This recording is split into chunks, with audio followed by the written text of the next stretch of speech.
हाँ बहुत ठीक है। चलो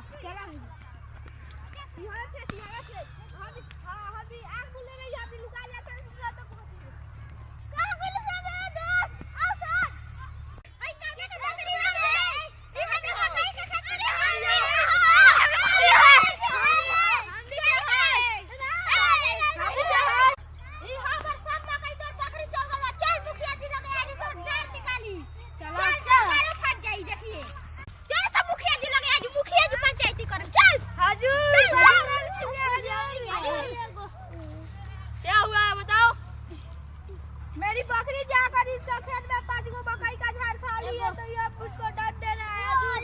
मेरे 5 बीघा बकरी इसका पूरा चढ़ गया है, इसका क्या हाल किया जाए? मैडम